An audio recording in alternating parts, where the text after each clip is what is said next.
Hey, my name is Emma Vargas. I'm 25 years old and I live in Henderson, Nevada. This is the story of how I turned years of emotional neglect into a moment of power and revenge. For as long as I can remember, birthdays in my family were supposed to be something sacred. Growing up, I watched my two older brothers get elaborate birthday parties every single year. Balloons, cakes from expensive bakeries, mountains of gifts, and dozens of family members gathered around with fake smiles and loud laughter. And me? I got silence. Sometimes not even a text. Just silence. At first, I thought maybe I was just unlucky. Maybe my birthday falling during the holiday rush made it hard for people to celebrate. Maybe everyone was too busy. Maybe next year would be different. But next year came and went. Again and again. 13 birthdays passed like invisible blinks. And no one, not my parents, not my brothers, not even my cousins, acknowledged my existence. Meanwhile, I was always the one remembering everyone else's special day.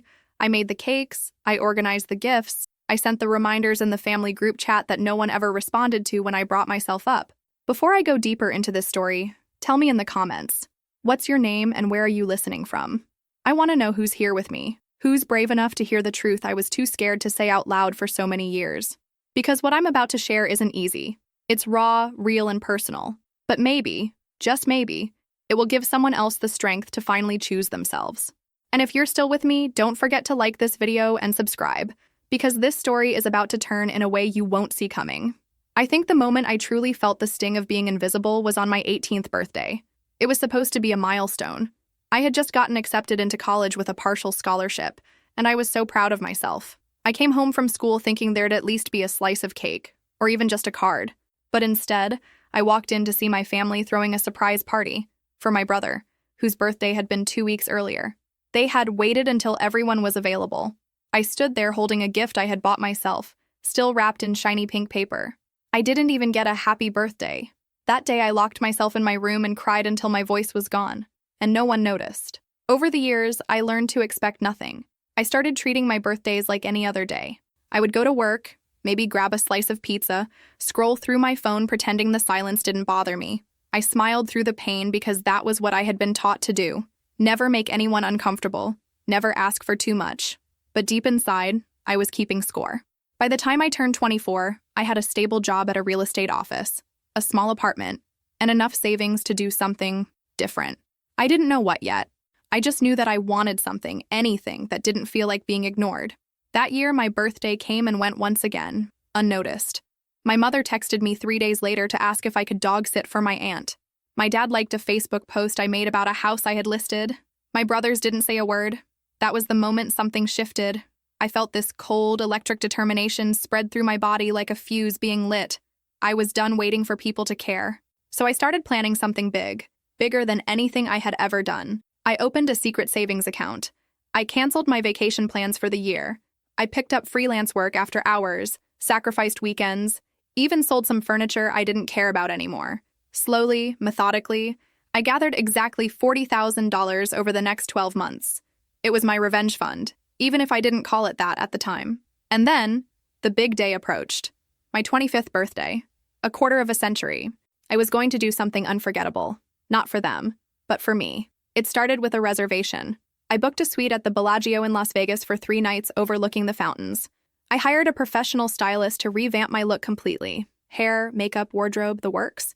I ordered a private car service, booked spa treatments, hired a personal photographer to document the entire experience.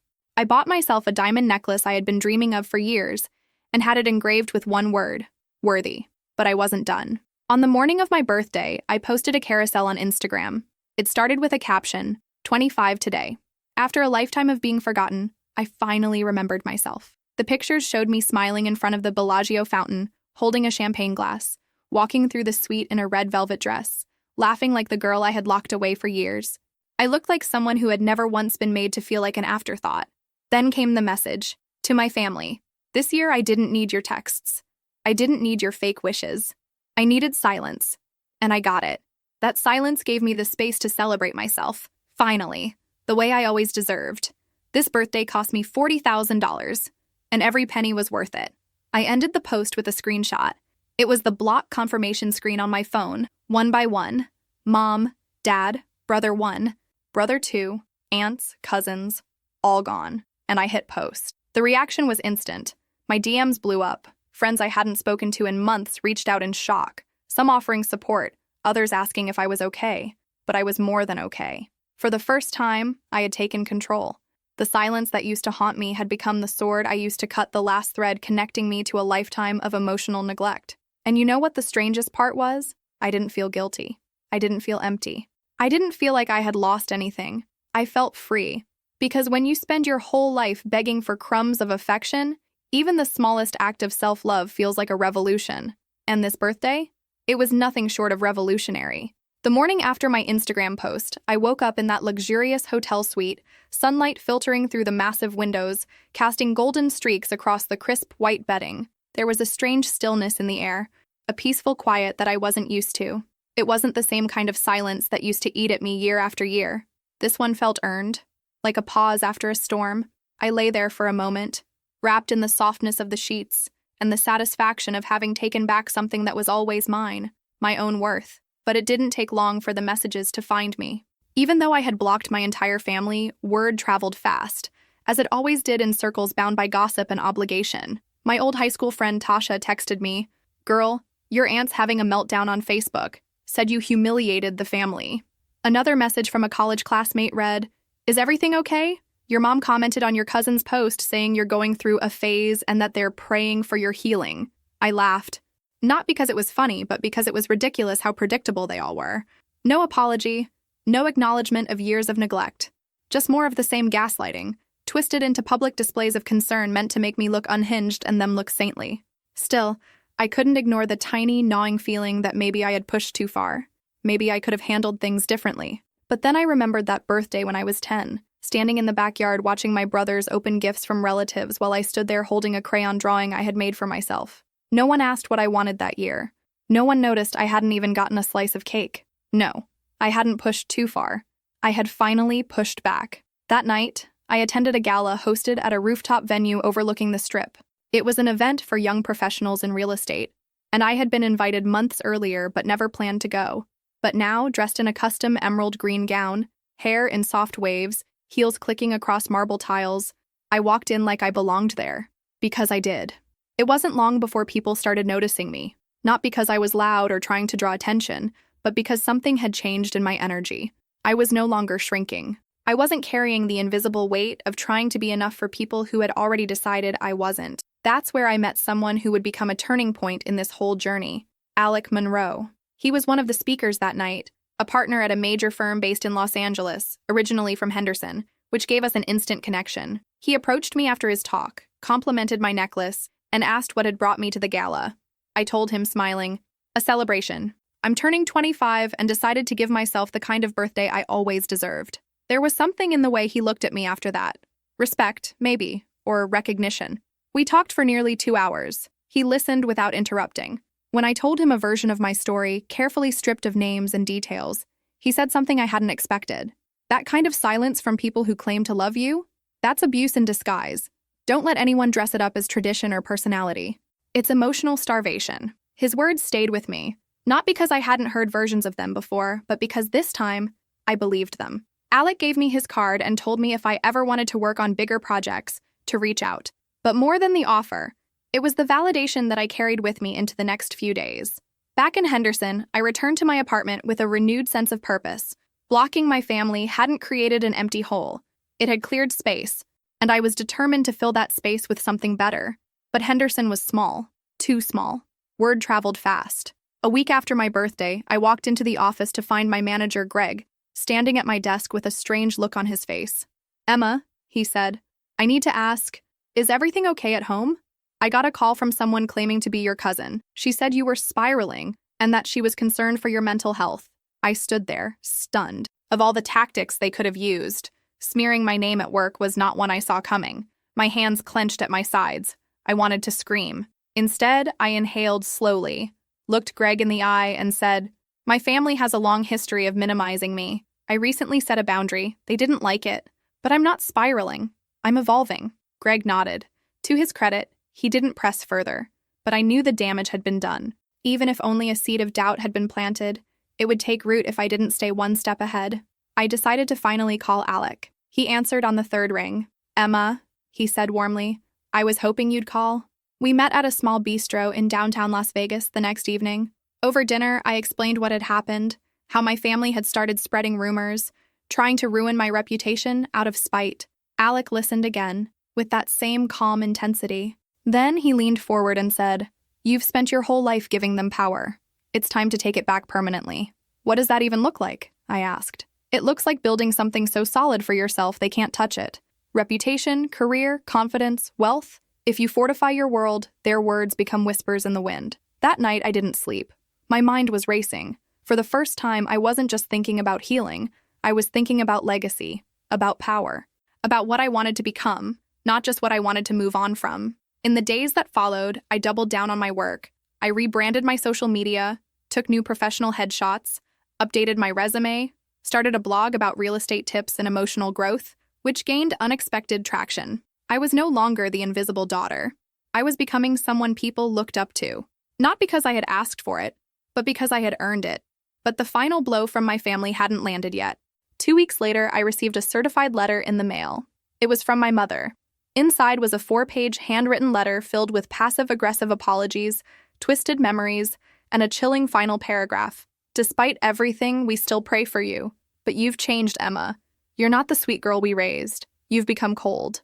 Money will never replace family." I folded the letter slowly, placed it back into the envelope, and lit a match. As I watched the edges curl into blackened ash, I whispered, "Exactly. I'm not the girl you raised. I'm the woman who survived her." And I knew, without a shadow of doubt, that my story wasn't over. The revenge they feared, the kind that wasn't loud or petty but permanent, was only beginning. 3 days after I burned my mother's letter, I stood in front of the mirror wearing a crisp navy blazer, heels sharp enough to cut glass, and a new fire behind my eyes. Something had cracked open in me since that envelope arrived. Not just anger, clarity, the kind of clarity that burns through delusion like acid. I saw my past for what it was. Not just neglect, but deliberate erasure. And I was done being edited out of my own life. Alec called that morning and invited me to a private event in Los Angeles. A networking dinner with a handful of female entrepreneurs and investors he thought I should meet. I hesitated at first. I wasn't used to being invited into powerful rooms. But that hesitation lasted all of 5 seconds. I was done saying no to opportunities because of a version of myself that no longer existed. I drove to LA with the windows down and the music loud, letting the desert wind wipe away the last traces of that little girl who used to cry alone in her bedroom on birthdays. Henderson faded in my rearview mirror, and with every mile, I felt something heavy peeling off my skin. The event was held at a rooftop in downtown Los Angeles, lit by strings of golden lights that made the air feel like magic. Women in sleek dresses and tailored suits sipped wine and talked numbers, strategy, growth. I felt a flicker of imposter syndrome, like I was trespassing in someone else's future. But then Alec introduced me as a rising force in real estate with a fierce vision and a hell of a story. And suddenly I belonged, not because I had forced my way in, but because I had earned it. That night I met Olivia Trent, founder of a successful real estate marketing agency. She was sharp, fearless, and asked questions no one had ever bothered to ask me before. "What's your long game, Emma? What do you actually want?" I opened my mouth, but nothing came out right away. It wasn't because I didn't know. It was because no one had ever cared to listen to the answer. "I want to build something of my own," I finally said. "Something that doesn't require anyone's approval to exist." She raised her glass. "Then stop playing polite. No one builds empires by being digestible." I went home that night with her business card in my clutch and a new blueprint unfolding in my mind. I was no longer interested in being liked. I was interested in being undeniable. Back in Henderson, I started waking up at 5:30 a.m., journaling for 10 minutes, then diving straight into research. I read every article I could find about branding, business structures, real estate development. I watched documentaries on female entrepreneurs, highlighted pages from books about legacy. My apartment turned into a war room. Whiteboards, vision boards, coffee-stained notes taped to the fridge. The kind of chaos that only makes sense when you know you're building something sacred. But the more I built, the more my past tried to claw its way back in. One morning, I found an envelope taped to my apartment door. No stamp, no name. Inside was a photo of me as a child, age 6 maybe, blowing out the candles of someone else's cake. My brother's. My mother stood behind him in the photo, her hand on his shoulder, a smile on her face. I was in the corner, blurry, barely visible. Scrawled across the back in handwriting I recognized instantly were the words, "You were always part of us. You just never appreciated it." I dropped the photo like it burned. My heart raced, not from fear, but from rage. They were trying to rewrite history again, trying to turn the truth into a weapon. I took a picture of the photo and sent it to Alec. He called within seconds. "This is psychological warfare," he said. "They're trying to destabilize you." I was already 10 steps ahead. I contacted building security, confirmed there were no signs of forced entry, but someone had signed in under the name Sarah V., my cousin Sarah Vargas, the one who'd called my office pretending to be concerned. That was it. I booked a meeting with a lawyer the next morning. By the time I walked into her office, I had a folder packed with documentation, screenshots, emails, the voicemail from my manager about the cousin's call, even a printout of my birthday Instagram post with timestamps. I wasn't just going to block them anymore. I was going to legally protect myself from them. The lawyer, a woman named Carmen Leung, reviewed everything and leaned back in her chair. "What you're dealing with here isn't just emotional fallout, it's harassment. You're well within your rights to file a no-contact order." And so I did. The process wasn't easy. I had to revisit memories I thought I'd buried, had to answer invasive questions, had to sit in a courtroom and listen to a judge read statements from people who once rocked me to sleep, but I held my ground. When my mother took the stand and cried about how she always did her best, I didn't flinch. When my father said I was overly sensitive, I stared straight ahead. When my cousin accused me of cutting off the family for attention, I almost laughed. The judge issued the no-contact order. My family was legally barred from communicating with me, showing up at my home or workplace, or attempting to contact me through third parties. When I walked out of that courtroom, it felt like stepping into sunlight after years of being locked in a basement. The past no longer had claws deep enough to reach me. I was free. And then, something unexpected happened. 2 weeks later, I got a call from Olivia Trent. "Are you still serious about building something that's yours?" she asked. "Every day," I said. "Good. I just got off a call with a development firm in Austin. They're looking for a partnership with a Nevada-based consultant. Someone fresh, but sharp. I gave them your name." I almost dropped the phone. A week later, I was flying to Texas for the meeting. I wore a black suit and that same engraved necklace. Worthy. I walked into that boardroom like a woman with nothing left to lose and everything to prove. And I did. They offered me a contract. A real one. 6 figures, full creative input. They'd use my branding, my name. That night, I stood on the balcony of my hotel room, staring out at the Austin skyline, letting the noise of traffic and distant music fill my ears. I didn't cry. I didn't scream. I just breathed. Deep and full. I thought about that little girl again, the one in the blurry photo, the one no one saw, and I whispered to her, "They didn't see you, but I do. I see you now." And that changed everything. The flight back to Nevada was quiet, not in the way that felt empty, but in the way that felt earned. My head leaned against the airplane window, the desert below sprawling like an old forgotten language I no longer needed to translate. My inbox buzzed with emails from the Austin firm, finalizing contracts and timelines, while my mind floated somewhere far from business. For the first time in years, I wasn't haunted by memories of who had forgotten me. I was propelled by the woman I was becoming. My apartment, once a place that held echoes of silence and disappointment, now looked different. The whiteboards were gone, replaced by sleek glass planners and framed photos from my birthday. I'd ordered new furniture, upgraded my kitchen appliances, even filled the fridge with my favorite wine and imported cheeses I used to think were too expensive. I stopped saving the good things for some future celebration that never came. I was the celebration now. I began working with the Austin firm remotely. Days were long, often starting at 6 a.m. and stretching past midnight. But the exhaustion felt purposeful. I wasn't building someone else's vision. I was helping create something that carried my voice, my aesthetic, my name. And every piece of input they accepted from me felt like another layer of invisibility being peeled away. Still, healing wasn't linear. Some mornings I'd wake up with a weight on my chest, memories sneaking in like fog under a door. I'd remember birthdays where I faked stomach aches so I could leave school early and not feel the shame of not being celebrated. I'd remember the way my mother would glance past me at family gatherings, her voice suddenly affectionate when someone else walked into the room. But instead of letting those memories crush me, I began writing them down. At first, the writing was for me, a private journal, thick with entries that held both fury and tenderness. But eventually I turned them into blog posts, raw, honest essays about growing up unseen, about the quiet violence of emotional neglect, about learning to stop apologizing for taking up space. Within weeks, the posts started gaining traction. Women from all over the country left comments. Some wrote things like, "This is my story too." Others confessed they'd never found the courage to say it out loud until they read my words. I wasn't just healing.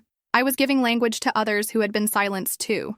Alec called one evening just as I was finishing a post titled, "The birthday that broke me was the one I survived." He asked how I was doing and I told him the truth, that I felt stronger than I ever had. But sometimes I still grieved for the version of myself who waited by the phone for a call that never came. "That girl made you who you are," he said. "You're not abandoning her. You're honoring her by refusing to stay small." That night, I lit a candle in my apartment. Not for prayer, not for mourning, just as a quiet ritual to acknowledge myself. I sat in the dark, the flame dancing, and whispered, "You are not forgotten. Not anymore." Weeks passed. The Austin deal expanded. They invited me to consult on a boutique development in Santa Fe. I traveled more, met with designers, stood on raw land, and imagined what kind of buildings would rise. I felt like an architect of my own legacy. Then, out of nowhere, a message arrived. It was from my childhood best friend, Chloe. We hadn't spoken in years. She had always been a buffer between me and the weight of my family, but after college we drifted. Her message read, "Saw your blog. Just wanted to say I'm proud of you. Also, your mom came to my mom's church group last week. She's telling everyone you're being manipulated by fame." I stared at the screen, feeling that old, familiar knot twist in my gut. Even now, after everything, they were still trying to narrate my life for me, still painting themselves as victims, me as ungrateful. I wanted to scream, but instead I just replied, "Let her talk. I'm done speaking in whispers." But the message reopened something I didn't expect. Not pain, clarity. My family had relied on my silence for so long that now, my voice was a threat. They didn't know who I was anymore because I had never been allowed to be anyone in their eyes but small, agreeable, forgettable. And now I was none of those things. That realization gave me the push I needed to do something bold. I reached out to a small independent publisher that specialized in memoirs and essays. I pitched them a book idea, a hybrid between personal story and emotional guide titled The Birthday I Gave Myself. Within a month, they offered me a contract. The book wasn't about revenge, not directly. It was about survival, about growing up with unmet emotional needs and learning how to meet them yourself, about shedding shame and reclaiming your timeline. And most of all, about learning that love, real, healthy love, doesn't make you feel invisible. Writing it was brutal. I revisited memories I hadn't dared to say out loud.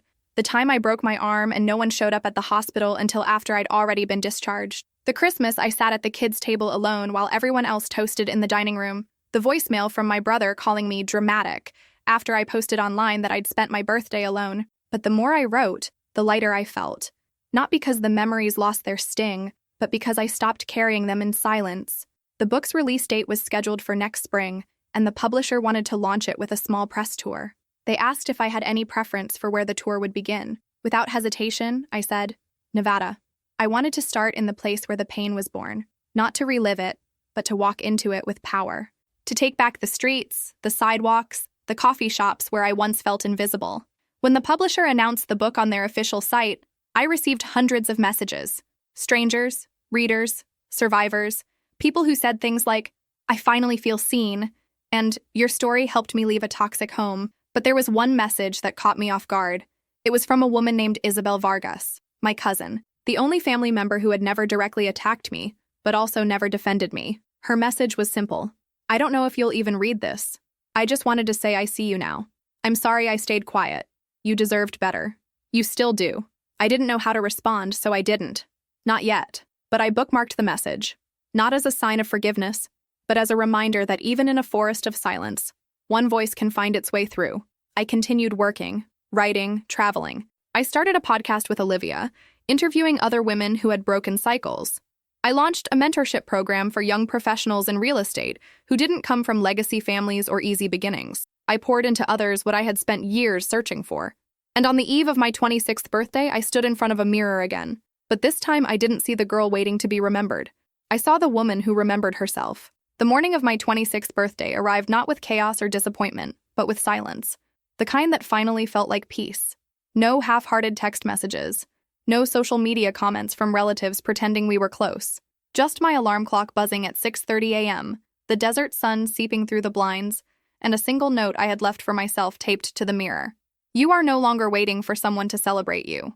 You are the celebration." I had never felt more grounded in my skin. That day, I hosted an intimate event at a vineyard just outside of Henderson. It wasn't a party in the traditional sense.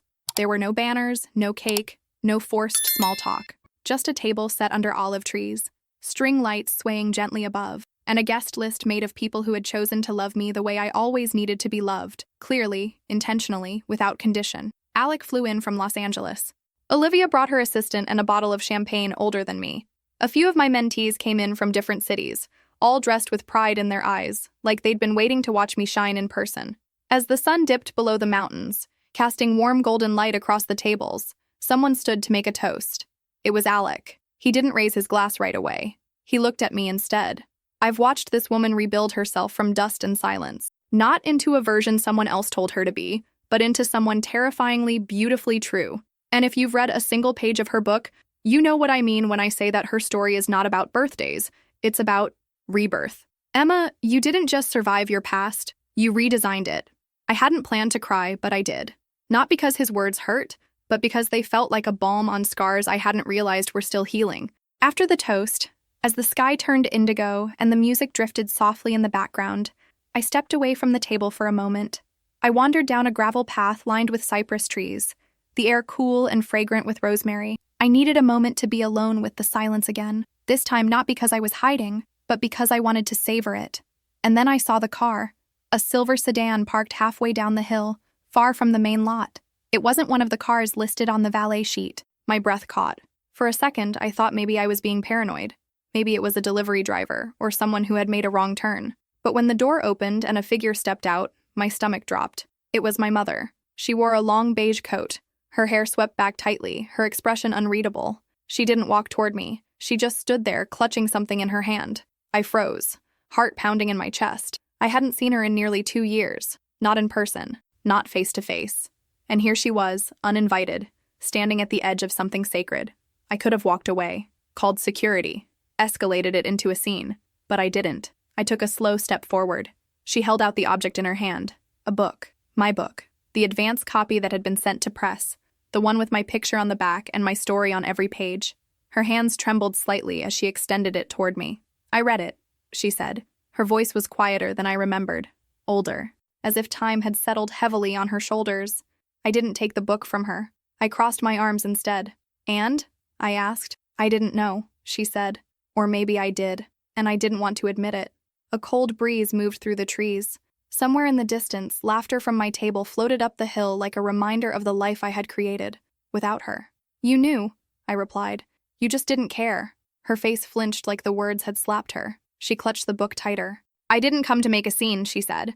I thought you should know. I recognize some of what you wrote. Some of it hurt to read, but it wasn't all true.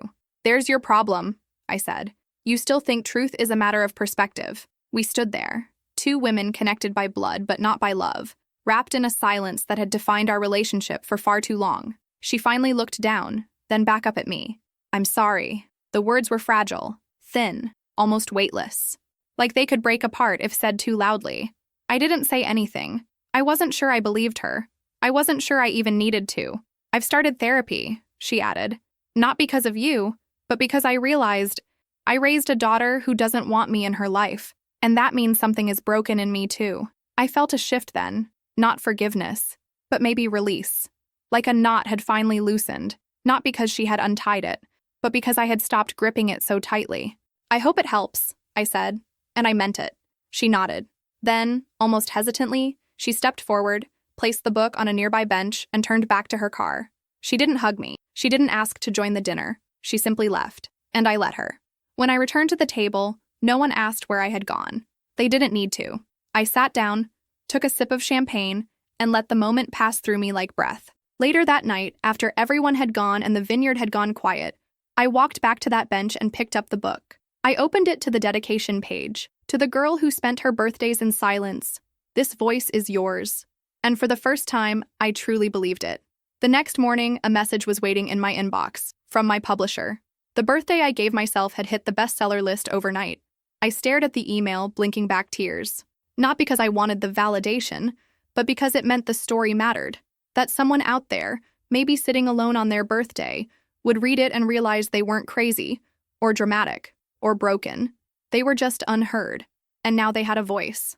That evening, I posted a photo from the vineyard on my Instagram. No long caption, just 2 words. I remember. And the comments rolled in, thousands. Most from strangers. Some from people I hadn't spoken to in years. One, again, from Isabel. We all do now. That night, as I closed my laptop and turned off the lights, I stood once more in front of the mirror. My reflection looked steady, unshaken, whole. The girl I had been? She was still there, tucked inside the folds of every page I had written, every boundary I had drawn, every dollar I had spent reclaiming my worth. But now, she was surrounded by the woman she grew up to be. And that woman? She didn't wait to be remembered. She made herself unforgettable. The vineyard became a symbol. Not just of my birthday, not just of my mother's unexpected visit, but of the place where I saw the clearest version of myself. Every decision I had made up until that night, every sacrifice, every risk, every severed tie, had led me there. Not to a party, or a book release, or even a toast, but to stillness. The kind that no longer required validation or revenge to feel justified. The kind that whispered, "You made it." In the weeks that followed, life moved fast. My publisher expanded the tour after record-breaking sales from the first print run. More cities, more bookstores, more microphones held in front of me as people asked what it felt like to take your pain and turn it into something powerful. I never had a scripted answer, because the truth wasn't always pretty. Some nights I cried in hotel bathrooms, feeling guilty for how easy it was becoming to live without the people who raised me. Other times, I felt almost euphoric, high on the realization that I never needed their approval in the first place. My podcast with Olivia gained momentum. What started as a casual side project turned into a platform with thousands of listeners tuning in each week to hear stories of women who had unlearned shame, walked away from toxic families, and redefined love on their own terms. We called it She Said Enough, and it resonated more deeply than we ever anticipated. I started receiving letters, handwritten ones, from listeners who didn't feel safe enough to post publicly. One read, "I've been married for 10 years and have never celebrated a single birthday.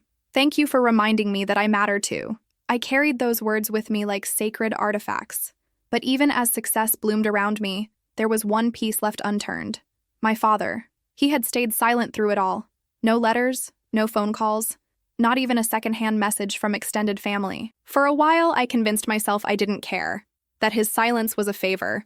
But deep down, I knew it still held weight. There was a part of me that wanted something. Not reconciliation, not an apology, but clarity. Some kind of confirmation that he had always seen me and chosen not to act. Because at least then I could stop wondering. That clarity came sooner than expected. One afternoon, after speaking at a women's empowerment summit in San Diego, I received a call from an unknown Nevada number.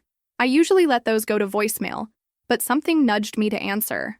The voice on the other end was gravelly, tired, and unmistakable. "Emma, it's your dad." I stood motionless, the sound of distant applause from the conference still echoing behind me. I waited. He didn't speak right away. "I saw the book," he said. "Your mother left it on the kitchen table." Silence again. "I don't know what you want me to say." I didn't respond. I didn't need to. He continued. "I guess I never realized how much we didn't see. Or maybe I did. Maybe I just thought you didn't need much." That hurt more than I expected. Not because it was surprising, but because it was so predictably disappointing. I had grown up starving for emotional connection, and the man who should have known me best simply assumed I didn't need any. "I did need something," I finally said. "I needed to feel like I existed. I needed to feel like your daughter." There was a pause. I imagined him sitting in that familiar recliner in the living room, the one with the worn fabric and cigarette burns, staring at a daughter he'd only now begun to acknowledge. "I'm not good at this," he mumbled. "I know," I replied, "but I am," and I hung up. I didn't cry. I didn't scream. I just breathed. That conversation was the final thread, the last piece of borrowed hope I had clung to. And now it was cut clean. That night, I wrote the final chapter of my book's second edition, an updated release that the publisher had requested after the overwhelming success of the first. I titled the new chapter, "The Power of No." Not because it was about rejection, but because it was about choosing yourself even when no one else does. It was the chapter that completed the story, the one where I no longer needed closure from others to write my own ending. As months passed, the world I had built became sturdier. I bought a townhouse in Summerlin, a quiet neighborhood just outside of Las Vegas, with floor-to-ceiling windows and enough natural light to remind me every morning that darkness was no longer welcome here. I decorated it exactly how I liked. Soft grays, deep greens, warm golds. I placed the first framed print of my book cover in the hallway, not out of vanity, but as a reminder, a mirror of what I had survived. I began mentoring young women full-time, not just in real estate, but in personal growth. I created workshops titled Self-Worth Isn't Selfish and Breaking the Silence Without Breaking Yourself. They sold out within days. People were hungry for permission to live loudly, honestly, unapologetically. On the 1-year anniversary of the Vineyard Night, I returned. I didn't host a party. I didn't invite guests. I simply walked the gravel path again, passing the same cypress trees, letting the cool evening air wrap around me. The bench was still there, weathered but steady. I sat down, opened my journal, and wrote one sentence. I gave myself the birthday I needed, and it became the life I deserved. A car pulled up quietly on the nearby road. For a moment, I braced myself. Another surprise visit? Another ghost from the past? But it wasn't. It was Alec. He stepped out, holding a small wrapped box in one hand and a bottle of sparkling water in the other. "I thought you might come back here," he said, taking a seat beside me. We sat in silence for a moment, watching the moon rise over the horizon. "Do you still feel like that girl who used to cry on her birthday?" he asked. I shook my head. "No. I think she's finally resting." He handed me the box. I opened it slowly. Inside was a delicate gold bracelet engraved with 3 words. Seen, heard, enough. I traced my finger across the metal, heart swelling. "You didn't need to get me anything," I said. "I know," he replied. "But sometimes we give gifts not because someone needs them, but because they deserve them." We sat there for a long time. 2 people who had once been strangers, now bound by the sacred kind of friendship that's born not from convenience, but from witnessing one another's transformation. Before we left, I took one last look at the stars. I thought about all the birthdays I'd been forgotten, and I whispered to the sky, not in sadness, but in reverence. "Thank you for making me remember myself." A year passed, then another, and the sound of silence on my birthday never returned, not because it had been replaced with noise or chaos, but because it had been transformed into presence. Mine. The hollow spaces where guilt and longing once lived had been filled, not by others, but by the roots I planted myself. The girl who had once begged to be noticed was now a woman who chose who entered her life, and more importantly, who didn't. By the time I turned 28, the birthday I gave myself had been translated into 11 languages. I had spoken on stages in New York, Chicago, Berlin, and Seoul. Women came up to me with tears in their eyes, hands clutching dog-eared copies of my book, telling me how they had left homes that had never been homes. One woman whispered, "You wrote what I couldn't say for 30 years. I hugged her tightly and didn't let go until I felt her breathe out something that had been trapped for far too long. I didn't chase fame. It came because the truth echoed, and echoes travel far. The podcast evolved. She Said Enough became a movement, a foundation that offered therapy scholarships for women leaving emotionally abusive environments. We built a mentorship network, provided legal resources, and hosted retreats where laughter and healing were stitched together in the same sentence. I watched women walk in hunched over by shame and leave with their heads lifted like queens. It wasn't about me. It never was. It was about creating a place where the forgotten could finally feel remembered, by each other, by themselves. My home in Summerlin became a sanctuary. I designed a garden in the backyard, something simple, filled with lavender and succulents, and a single cherry blossom tree that reminded me that rebirth can happen after the coldest seasons. I hosted quiet dinners, warm brunches, and evenings on the patio where no one had to perform to belong. And then, something unexpected happened. I received an email from my cousin Isabel, short, thoughtful. She was getting married in the spring and didn't expect me to attend. She just wanted me to know that she had named her daughter Emma. Not after me directly, she said, but maybe a little. She said the name had come to her after finishing the book for the 3rd time. She said she wanted her daughter to grow up with a name that reminded her she never had to earn love through silence. I stared at the message for a long time. My first instinct was to ignore it, but then I thought about the layers of my journey. The rage, the grief, the stillness, the rise. I wasn't the same woman I had been when I wrote the first edition, and part of growth is learning which bridges deserve to burn and which ones might, someday, be crossed. I wrote back, "I hope she always feels seen." That spring, I did not attend the wedding, but I sent a letter, handwritten, folded inside a small linen envelope. In it, I didn't mention the past. I didn't outline the pain. I just wished Isabel love that was mutual, honest, and warm. Love that didn't require forgetting oneself to keep the peace. My mother never reached out again. Neither did my father. My brothers stayed quiet too. And that, finally, was fine. I no longer carried the fantasy that one day they'd call, we'd meet at some coffee shop, tears would be shed, and all the missing birthdays would be replaced with apologies. Life doesn't always wrap itself in perfect endings, but it does offer new beginnings, if we're brave enough to let go of the ones that never started. The bracelet Alec gave me on my 26th birthday became something I wore only on certain days. Days when I felt shaky, when imposter syndrome crept up, when I questioned whether my voice still mattered. I would run my finger across the engraving, seen, heard, enough, and remind myself that visibility doesn't come from validation, it comes from truth. Alec remained a constant. Not romantic, not complicated, just real. We worked together, traveled together, sometimes sat in silence watching sunsets, without the need to say anything profound. His presence became a quiet echo of the stability I had once searched for in blood ties, but found instead in chosen family. One summer, we co-authored a new book. Not a memoir, but a collection of stories from women around the world who had broken cycles. Each chapter was a tapestry of resilience. The title? She Said Enough. Fitting, since those 3 words had started everything. That book tour brought me to places I never imagined. In Tokyo, a translator wept during a live reading and whispered, "Your story sounds like my mother's." In Rio, a teenager raised her hand during a Q&A and asked, "How do you forgive people who don't think they hurt you?" I told her, "You forgive yourself for hoping they'd be different. That's enough." Back in Nevada, I hosted my 30th birthday at the Vineyard again, this time with a larger table. More seats filled, some with familiar faces, others brand new. There were no speeches, no announcements, just candles, food, laughter, and warmth. I wore a dark emerald dress, the same shade I'd worn years earlier at the gala where I first met Alec. The woman who wore it now wasn't hiding behind it. She stood tall, unafraid. As the night grew quieter, a young mentee named Karina pulled me aside. "I used to be afraid of my birthday," she said, "because it reminded me no one cared. But this year, I bought myself a gift and threw a little dinner. Because of you." I hugged her gently and whispered, "That's how it begins." In the years that followed, life didn't stay perfect. There were hard seasons, business setbacks, personal doubts, but I never again felt small in my own story. I had made peace with the pages I didn't write and taken the pen back into my own hands, and that was everything. One evening, as I sat beneath the cherry blossom tree in my backyard, petals falling gently like confetti, I thought of the girl I used to be, the one with the hopeful eyes and empty hands. I whispered to her, not out of pity, but reverence, "You were always worth remembering." And somewhere in the wind, I swear I heard her say, "I know." The next morning, I stood in front of my mirror, the same one I'd stood before on so many birthdays, and smiled. Not because I was trying to convince myself of anything, but because I believed it now, deep in my bones.